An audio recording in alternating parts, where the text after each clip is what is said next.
Welcome to episode 75 of the Family Geekery podcast. I'm Chris. I'm Amber. And I'm Danny. And we have two special guests with us today. We've got Nina and Josh from the band A Sound of Thunder. They've agreed to join us for our epic 75th episode.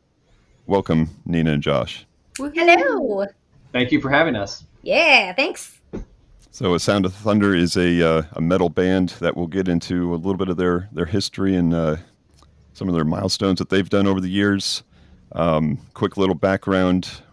They are close by, so local bandish to us. And we just happened to, I've been a long-time Kickstarter backer of theirs. We'll get into that a little bit. And I just happened to see on the Facebook page of the local arcade that we've talked about several times on the podcast that A Sound of Thunder was playing there. And I thought, there's no way, this must be a typo or something. And it was like, how am I seeing, because sometimes you get like band advertisements and like, oh, cool, Tesla. And then you see it's like Oklahoma. Like, why am I getting an Oklahoma advertisement on Facebook for Tesla? But it was like 3 miles down the street from me. So we checked them out, chatted a little bit afterwards.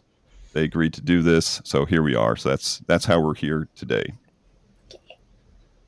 So we always start each episode with what we call Geeky Weeks. And we talk about anything that we've done recently that was geeky, you know, what kind of games we're playing or what we're reading comic book wise. So we're going to skip that, but I'm going to put you two on the hitch for it. Okay. So, Nina and Josh, what have you been doing lately that's geeky? Josh, you go first. Many things. I'm reading Stray Bullets by David Lapham. I'm more of a superhero reader, especially Marvel and Valiant. And I'm not really a crime guy, whether it's comics or movies or whatever, but it's a black and white crime comic and I'm loving it. It's fantastic. So I'm in the middle of that as far as my reading. And on the comics collecting, I had a major milestone. I completed my Marvel 1980s collection. So I have now every issue of every Marvel title that was published in the 80s. That's incredible. And if you want to get super geeky, that's mainstream Marvel Universe only. No new universe, no licensed comics. Okay. But I'm still the NAM, the Vietnam War title, was the last one I had to finish. I just finished it up. Oof. Okay. So finished my Marvel collecting. And video game wise, I am playing the remastered Alan Wake, the original, not the sequel. Okay. With my fiance. We played that on Halloween night and got as far as we could, and probably be doing a little more after this. I haven't played any of those. That's a PlayStation exclusive title, right? Is that no? It's on Xbox. In fact, the original was on Xbox for $10. Okay. But you know what? I'm not sure where the sequel's available. Because Alan Wake 2 just came out. That's how we heard about it and got into it. But we figured we better start with the original. So cool. If you're into Stephen King at all, it might be worth checking out. Okay. Yep, I know nothing about that title. You girls played that Alan Wake at all, Amber and Danny? No, but I like Stephen King. There you go. Yeah, at least watch the trailer. Okay. It's pretty cool. So the main character is a writer, and he goes to a lake in the woods, very Stephen King-like setting, and it turns out that the stuff he's writing starts coming true. Oh. Yeah, it's pretty cool. Cool. All right. Well, he nailed that, Nina. He could be a guest host every week with us. That was a great geeky week. More organized than how we do it. Much more organized. So, how about you? Well, let's start with the comics. I've been collecting the Gargoyles comic that's coming out right now, and the Batman the Animated Series sequel comic series that they're doing right now. It's called like Return of Batman or something like that. I can't remember. But I'm collecting those, and I just got my newest issue. I just got 2 new action figures from the Gargoyles line. I'm collecting them all because that's like my favorite cartoon ever. And I bought this huge shelf that looks like a fire escape in New York City. And that's going on the wall, and all the gargoyles are going to go on top of it. Oh, neat. We had to figure out like which wall do we have is large enough for this huge, basically an art installation. So that's what I did early this week. And then let's see, Halloween, my friends came over. We did the Halloween costumes. We have a huge Halloween display outside with a projector going and creepy music playing and lights. And I gave away candy to many children dressed as a priestess of Lolth. And if you don't know that reference, it is a Dungeons and Dragons reference. I am a priestess of Lolth. All hail the Spider Queen. Men are inferior. So I was a priestess of Lolth, and there were spiders all over our house. It was awesome. And then I finished a novel called Dark Matter, which is a sci-fi novel about someone who gets lost among the many versions of himself in a multiverse. So that one's an interesting novel. I went through it pretty fast. It's a quick read. And video games, I'm still playing World of Warcraft. The game that will never end. And, we're in the dragon lands, the Dragon Isles. We're riding dragons, so we're having a good time there. And I think the last thing that I did that was nerdy is I've been updating the blood study, which is what I call my office. So you can see behind me, that's like the guest bed. And I've got this beautiful, soft, furry blanket over here. And I found a squishmallow that was like a vampire cat, so it really matched. And then I've got like little spider creatures and cool pillows covered in skeletons. So that was my super nerdy week. Oh yeah, and also I spent Halloween night in a bubble bath watching a documentary on Ed Gein. So super fun. I think when we're done with this episode, we're just going to hand you the keys and let you guys continue the geekdom. Oh, you have no idea. Well, very cool. So that went well, but we wanted to get into some questions for you guys. And Amber, why don't you kick it off with, why don't you get this thing kickstarted with a question? Kickstarted with a question. Perfect segue. So please tell us about your overall experience with Kickstarter. Go ahead, Josh.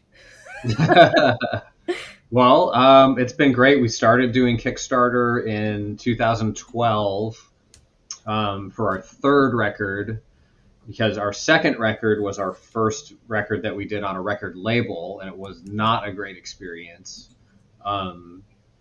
personally or financially. They made a lot of promises as far as how many copies would be sold, and none of them came true. And we got into a little bit of the record label fuzzy math, which you may have heard about. If you haven't, it means the band kind of gets screwed, and the band is the last people to get paid. Wait, we get paid? Yeah, well, when we do get paid, we spend it all on stuff for our band. So totally normal stuff too. Totally normal stuff like animated music videos. But anyway, the label experience didn't work out great for us. So at the time, Kickstarter was fairly new.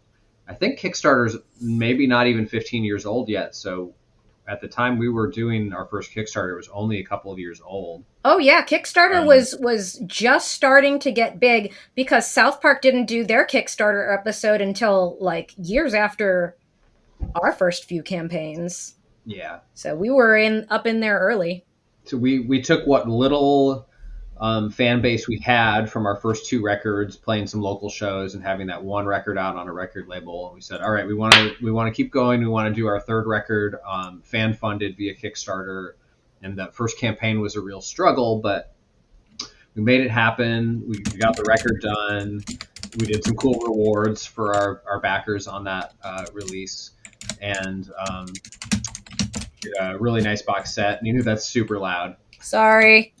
I have one of those keyboards for people that like the sound of typing. Yeah.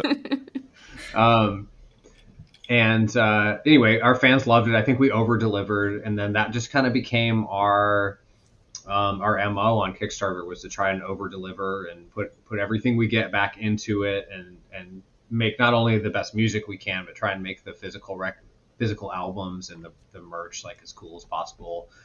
That became doing extra stuff like animated music videos and a graphic novel and now a comic book series.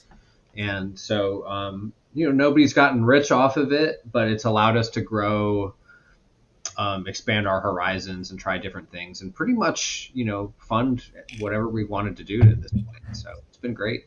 Yep, we're funding our dreams, and we might not make any money, but at least the things that we've always wanted to make are out in the universe. And that's not something that everybody can say, A lot of people say, I really wish I had my own comic book. I really wish I could do like a professional sounding album. And we've been able to do that. So even though we're not making money off of it, that is kind of its own reward.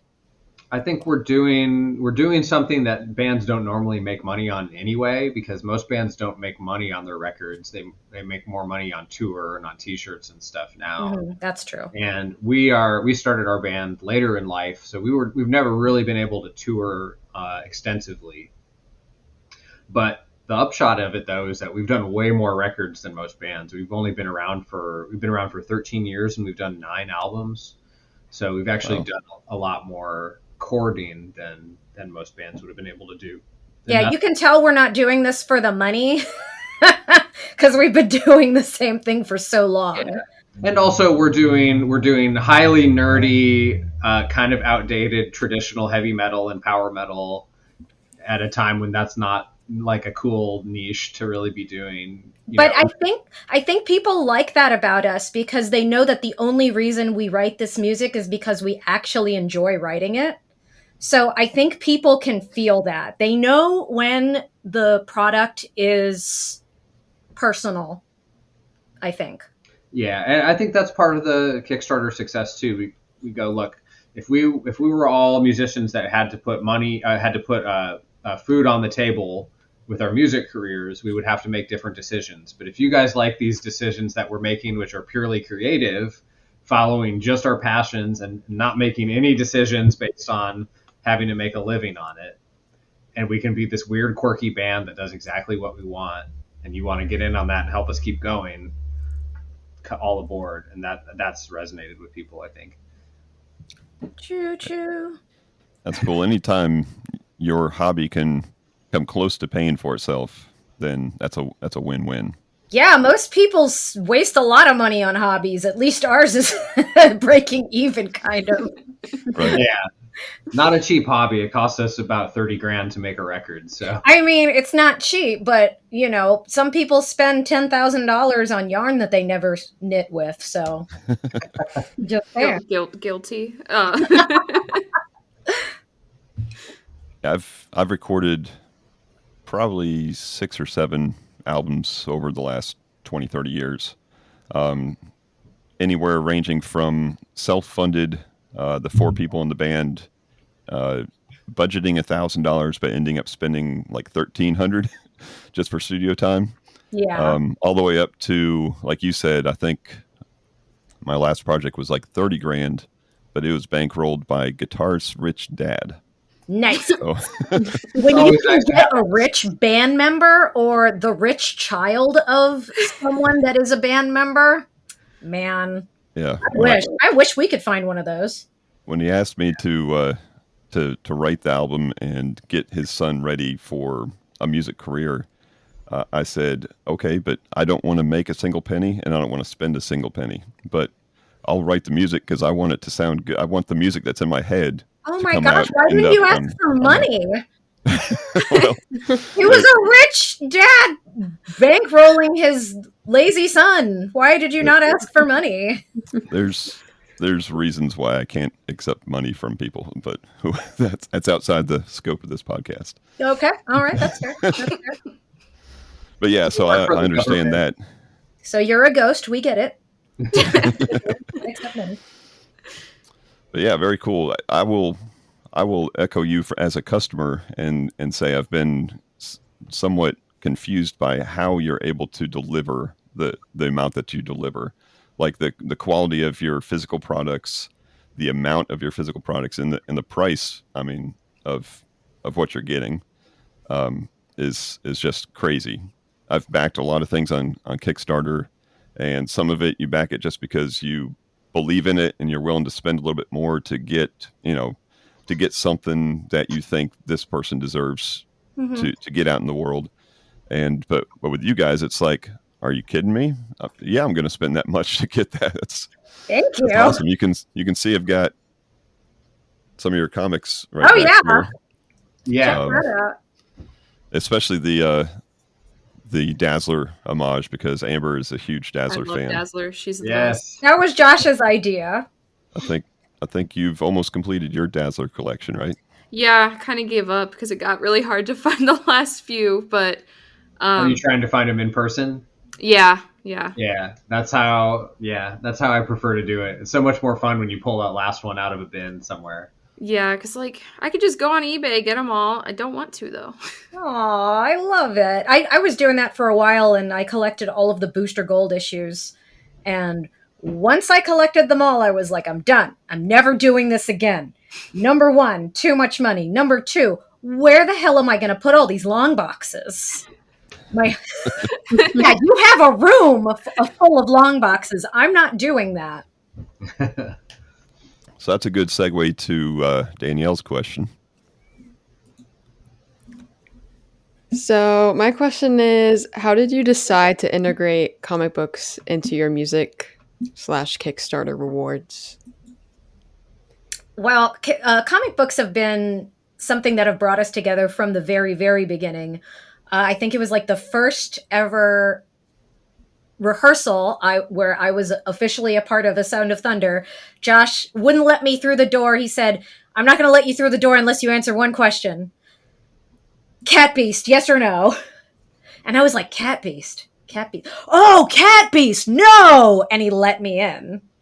Because it was the era of the X-Men where they made Beast look like a giant cat man, and everyone hated it, including me. So that's what we bonded over. And it was just me and Josh used to meet up at a comic book store every Thursday before rehearsal. He would pick me up from the metro after work, and we'd go get our comic books, and then we would go to rehearsal. Eventually, that turned into Josh working at the comic book store, and then Josh buying all of the comic books at the comic book store. But, comics have always been a part of us. We've been going to comic conventions way before we started making our connections to comic books with the band.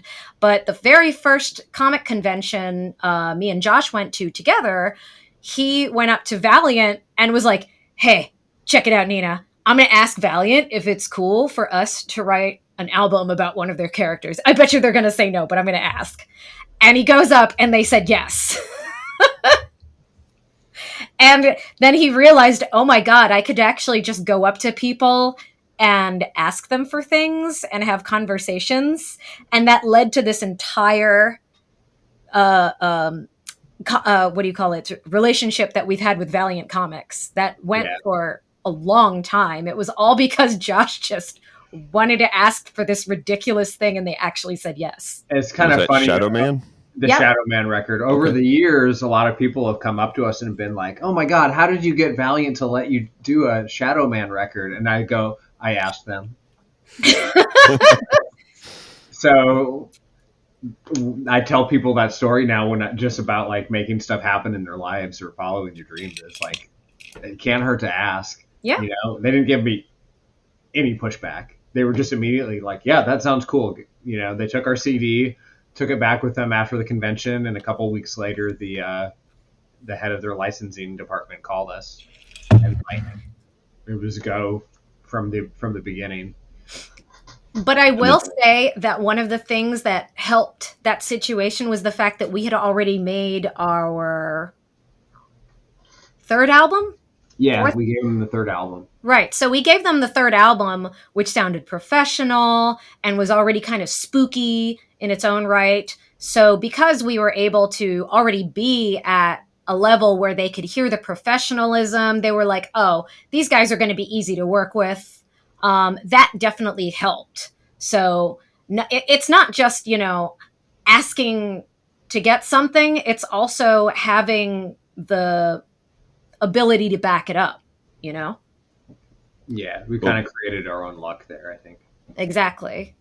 Going back even earlier in the history of the band, though, I mean, first of all, we've never been a band that's written a lot of like love songs or songs about like deep personal, introspective topics. So like one of the first songs that we ever wrote together is called Archangel Wings of Steel, which Nina, you wrote the lyrics for that. I sure did. Okay. How much in my defense, I was 25 years old and I thought Archangel was the sexiest of the X-Men. So I was like, obviously, I'm going to write a song about this comic book character. And it was totally superficial. I don't care. I forget the lyrics all the time because this song is so long. So I am begging you, Josh, if we ever play this live again, we got to cut like 3 verses. Yeah.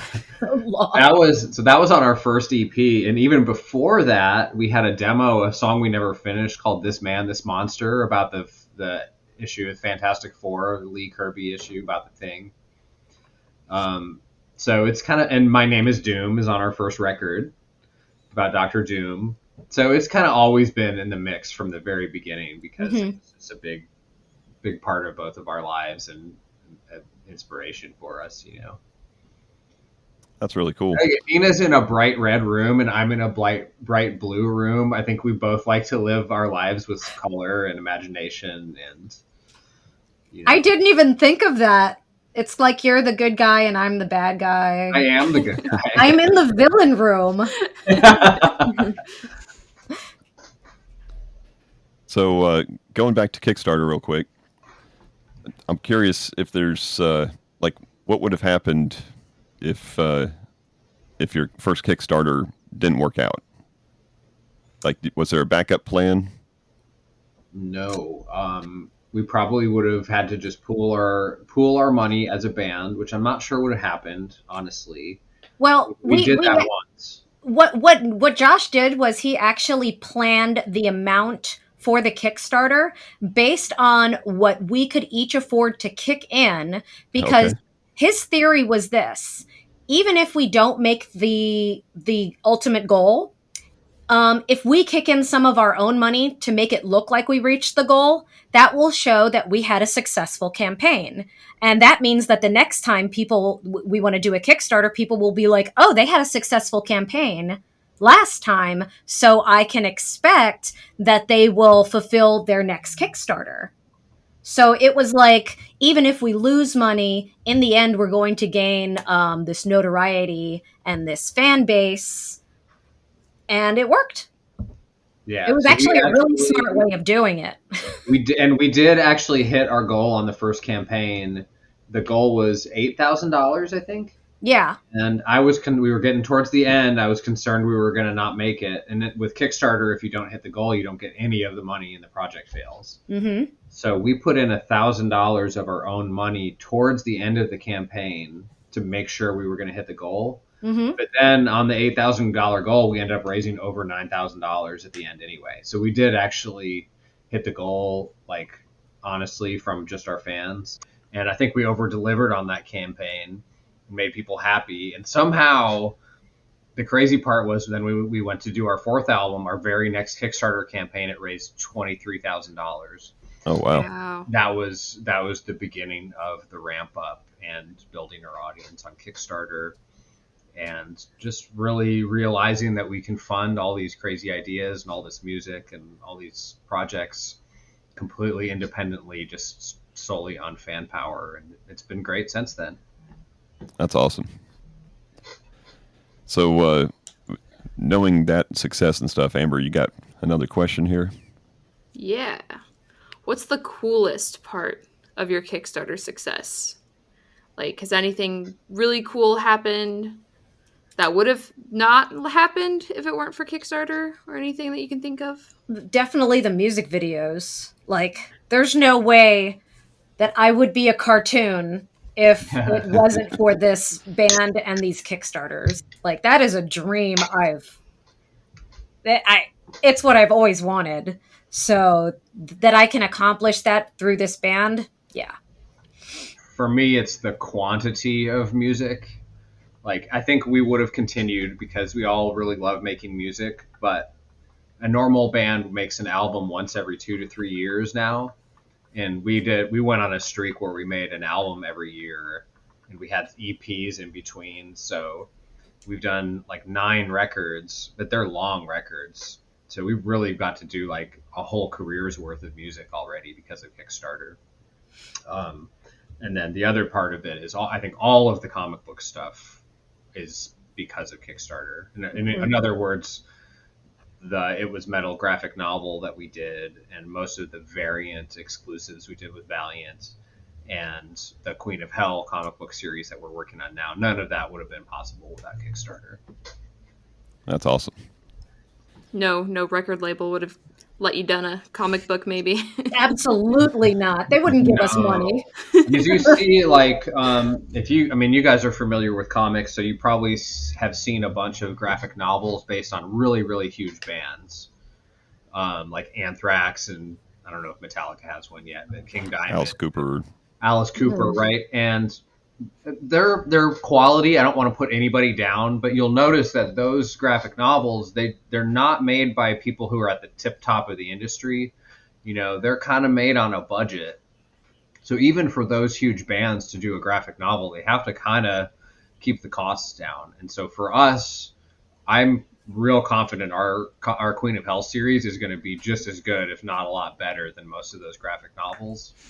And that's because of Kickstarter. Because even if we were able to get a publisher to help us with it directly, if we were a much bigger band, or if we had a label helping with it, it would be a finite kind of cost-cutting version of what we're doing now with Kickstarter on a bigger scale. So for the content's sake, it's better to be independent, I think, and be doing it through Kickstarter.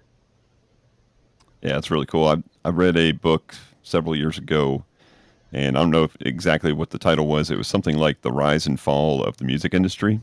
I don't know if you've ever read that one, but it's great because it talks about, you know, the heyday of music and why they made singles.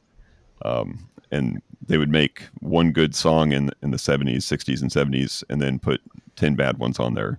And that's what led to the downfall, because that's when Steve Jobs said, no, we can just sell songs by themselves. But it follows all that, and it explains the math behind the 360 system and stuff like that. So you know that stuff firsthand, but it's still an interesting read just to hear, you know, some of the companies that were involved and the pushback and all that stuff. Yeah, the 360 deals are especially bad, and that's the kind of stuff we were getting offered, you know, because we came around after the traditional music industry had kind of started to die. So all that was left was those really, the old school deals were crappy too in their own way. But now for bands, a small band to sign and give away a cut of their live ticket sales and their T-shirt sales and all that, like, just, I wouldn't want to do that. We own 100% of everything we've ever done, and I'm very happy about that. That's awesome. I'm going to plug my daughter real quick, Danielle. She's an art student, so if you ever need a variant cover made, All right. Oh, hell yeah. I'm going to farm her out. All right. But what do you guys? We've asked you enough of our questions. What do you guys have? Do you have anything that you want to plug or talk about? Ooh. Well, maybe the fact that the Sound of Thunder is on a gentle hiatus is what I am calling it, because our drummer, Chris, has just retired. So since we have no drummer, we are on what I am calling a gentle hiatus. We are not broken up. We are still together. We are still a Sound of Thunder. We're just looking for a new drummer. Yeah. Well, one of the things I would say I'm also really proud of is that we kept our lineup of 4 people together with no changes for 13 years. Yeah. That's a really long time for a band to stay together with no lineup changes. Right. Yeah. So the next person is going to have to be like the perfect fit. And yes, we are on the hunt. And yes, we have our claws in someone. So something may be coming soon, but I'm not saying anything official. It's all off the record. Yeah. Well, we work ahead, so regardless of what happens with a new drummer, a potential new drummer, Chris, our drummer who's just retired, he's already recorded the drums for the next chapter of Queen of Hell. Mm-hmm. And there's supposed to be 3 chapters, so we actually have samples of all of Chris's drums. So whether we have a new drummer or not, we'll be able to make the sound consistent. So all the Queen of Hell chapters will sound this, similar tones and everything. So even though Nina said we're on a hiatus, we're only really on a hiatus from playing live right now. Right. Yeah, which is sad for me because playing live is personally one of my favorite things to do. Now, I don't know how much you track Dream Theater news, but Mike Mangiani might be available, and I might be butchering that last name. You're like the 4th person to suggest we get Dream Theater's drummer. Which is awesome, but like I think he'd expect to be paid, and that's just not the case with The Sound of Thunder. Hey, You do this for the love. you never know to ask, right? He may be a huge comics fan, and he'd be like, "Oh yeah." Honestly, that would be hilarious. So yeah, you know what? Might as well ask. Yeah. On that same topic of you never know until you ask, I was telling my daughters about me going to your merch table. I just wanted to buy an album, and I wasn't going to walk out empty-handed. Bought an album, and Josh said, "Hey, do you happen to be a comic book fan?" And had my daughters been there, they would have just fallen on the floor laughing. And I said, "Yeah, I actually am." And that's what I'm about to ask you about. So the whole reason that we're here tonight is because I was willing to ask you guys if you're willing to jump on a silly old podcast with us. Oh my gosh. How did Josh read you? I don't know. I had a What Donkey was it Kong shirt about on. him? No, There's always it was because you picked up the It Was Metal album. Yeah, so right. I was going to be like, oh, by the way, if you like comic books, we have a graphic novel based on this record. That's it. And I was really admiring your upsell skill until you handed it to me for free. And then I was like, man, I was willing to buy it. Oh, Josh, you dummy. Wow. So he didn't read me 100%. Well, you got the album. I want people to see the graphic novel. We put a lot of work into it. So Yes, very much appreciated. That was really cool. But yeah, so I'm gonna actually plug you guys by saying, all my listeners, all 3 of you, be sure you follow A Sound of Thunder on Twitter, Facebook, wherever it is that you can follow them, because I found out about their metal show because of the Arcades Facebook post, and I wasn't following them personally, and there's Kickstarter projects that I've missed because Kickstarter didn't even send me emails saying, hey, this band that you have backed several times has put out a new, so I didn't even know about the Queen of Hell. So Oh no, did you miss that one? I did, yep. So I missed that one. Oh no. And all the time, I mean, I think I get a email from Kickstarter every single day saying projects you may love, and I must have missed it somehow. So now I'm following you on your socials so that won't happen again. Good. We need to start making our advertisement more blatant. Like, just put Queen of Hell, like a spray of boobs on. Is that the subtitle? That's Kind great. of. It's like heavy metal. You know, that's how they advertised heavy metal. The cartoon. Okay, yep. So we should have the same, like, as a banner, just a spray of boobs. As a reminder, take out the trash. No, so sorry. I thought maybe you had said a keyword for your Alexa to Boobs. You need to set your Alexa so it gives you reminders for much more metal things in the middle of recording. Oh, that would have been a great Yeah. prank. Yeah. No, I'm sad I didn't think about it. Reminder, drain the blood from the children. Well, cool. So again, thank you so much for coming on our show. Any last questions or plugs from anybody? Plugs. I'll take that as a no. So again, thank you so much for being on our show. Everybody listening out there, be sure to check out A Sound of Thunder on their Kickstarter pages. Go back and watch some of those old announcements that they did because they're all great. I love the one where you have random pictures of bald people in place of Chris on that one recording that you were doing I think a project update. Yeah. That was classic. He gradually became more dead. He went from like Telly Savalas to Nosferatu. Yep.